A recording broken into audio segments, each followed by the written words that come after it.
To radio brzanci nama cały dzyń. Moś te wsiedci go fulłusie, ałe soblewie ciej plimploce na klawikłerdze. Ałe dmurzyńści czy amerykańści muzyci możesz łebarchniec, aby dostać kwelci w brzechły. No lepsio audycjo je milcieni, a juno gwersio prognoza pogłedę. Na Berwikły gbur Jan sam wiedno cierowu za pogłedą wedle radia. Słechł płyrynki łeb wieczórk i słechł, co witr kobandze, wiodro czy nie wiodro. Udały łówc był zesekły, leził dzylał na płekłeskach, a dzylał stoją w żandach.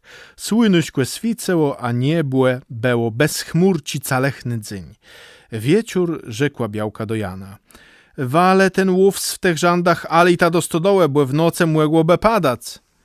To nie do deszczu, radio zapłewiodo na witro najlepszą pogłeda, niechże ten łówsk ciasto doschnie.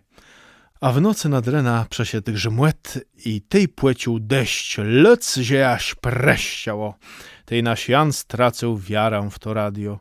Zły jak siewc sklenął nad jobła, chwecył radio i wyrzucił błyten, a tej weją złe zakłonica i chcął nią łekładać no radio.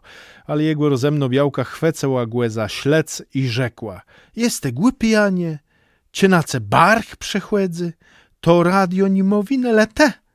Te nimił radia słychać lebiałci, co dobrze radzy. Kłejece doch geda, żeby mogło dać deszcz.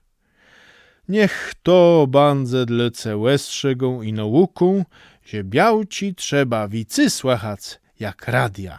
Chcemy lesom zaziec.